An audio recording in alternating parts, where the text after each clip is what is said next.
Today is one of the pen moving days for the babies. I move them about every 3 days. You can see where it's worn down, where right in here is where they were. Now I'm moving them further into the pen. As you can see, we have fencing down.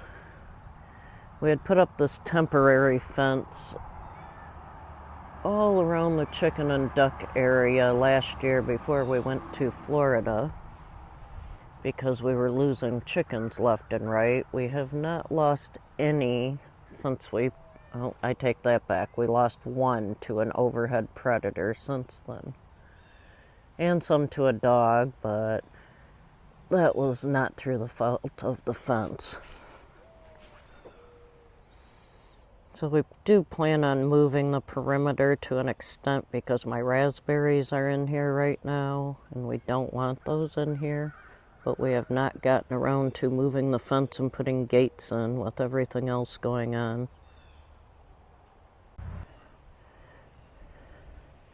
The pen is up. I don't think the big chickens are too sure about their new boundaries. Managed to straighten this fence line out, which has been a mess for over a year now. Well, I guess a little under a year still.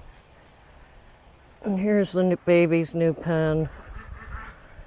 I plan on moving them into the coop in the next few days.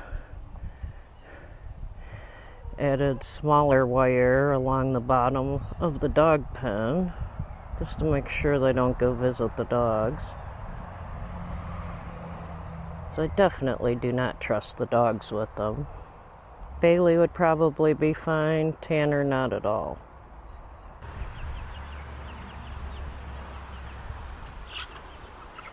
They are all set up in their new pen.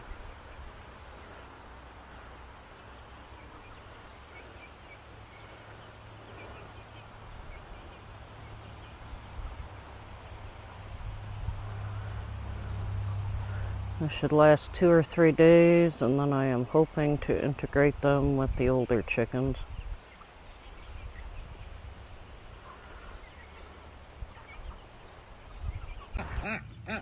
How are you doing, pretty girl?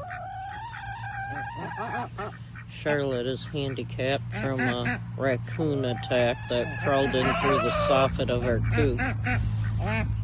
Both her and Hector have a noticeable limp and deformities from that. We lost quite a few hens.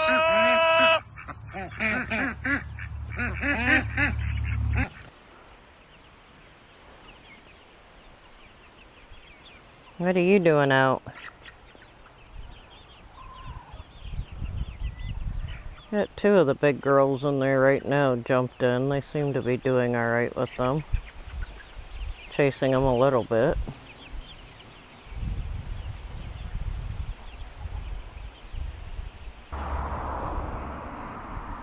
We have holy basil and rosemary in here. The holy basil went to seed. Rosemary's not growing that great. I think the stuff I filled my beds with dries out a little too fast, and I missed a few days of watering. There's my zinnias. Cosmos are just starting to flower. This bed I have the same.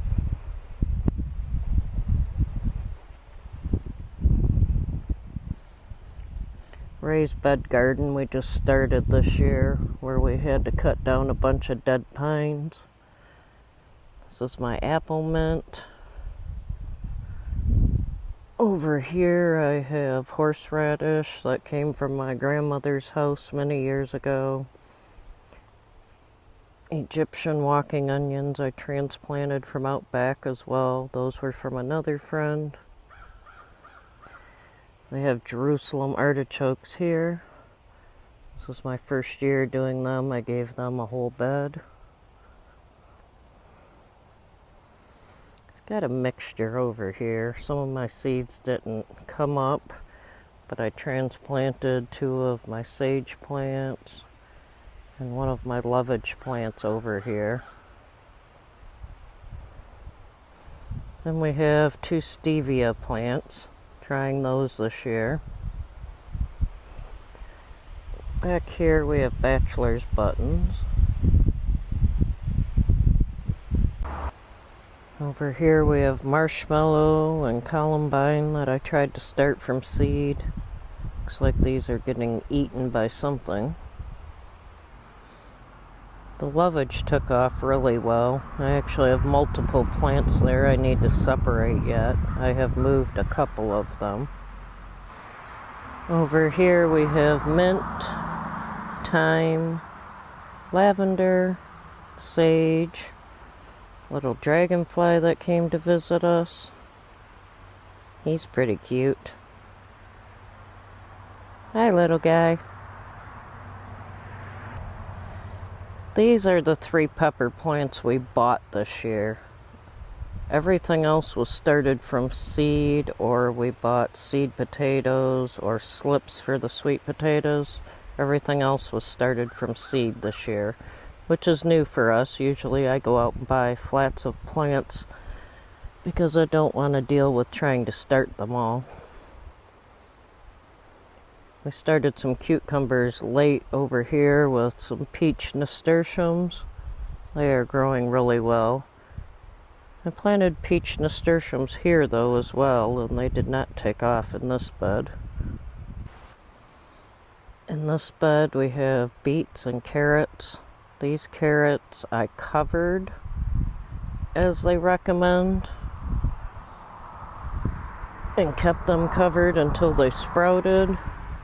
I did the same thing on this side, except I did not cover the carrots on this side, and very few sprouted. So from now on, we will cover any carrots. I also have beets over here.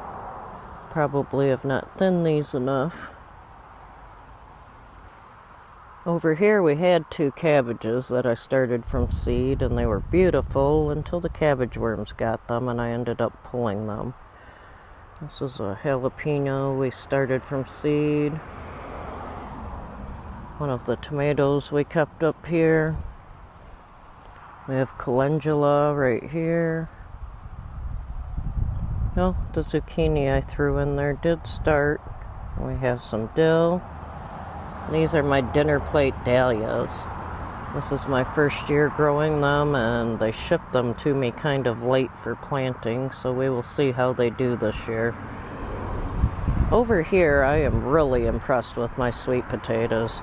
They were not doing well at all, were dying, turning yellow, and now all of a sudden they have taken off. So I'm finally hopeful about those. I also have some lemon balm I started in a pot from seed. It is doing really well all of the sudden. We will go take a look at the garden. We got way behind in weeding this year.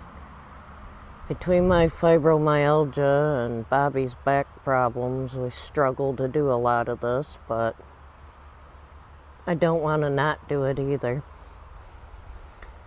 This is the big garden. We struggle to get water over here. I'd like to sink a point in the orchard and run a solar pump so we can run hoses over here. We do have enough hoses to get from the house, but by the time we get this far, the pressure's so low we can't run a sprinkler or anything. We have 2 rows of potatoes here. I was able to run the rototiller between some of the rows a few weeks ago, but I've been down for 3 weeks pretty much, and my shoulder's messed up from doing that. So I don't think we will be doing that again. And Bobby can't handle rototilling at all, or getting down on the ground to weed, so I've been trying to come over here and weed when I can.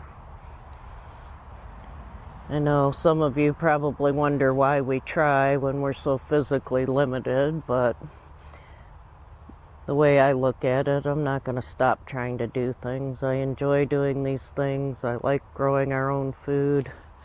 I've done it most of my life, and I'm going to do it as long as I can. I may struggle, or we may struggle with weeds or animals. We had a big problem with those this year, which is why you hear the sirens in the background. deer, rabbits, groundhogs. We have tomatoes here growing pretty good. Speaking of groundhogs, here's one of their holes right on the side of the garden.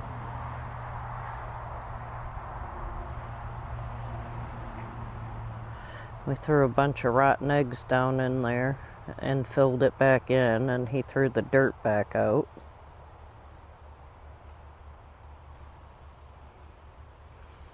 We have beans growing in a couple rows there.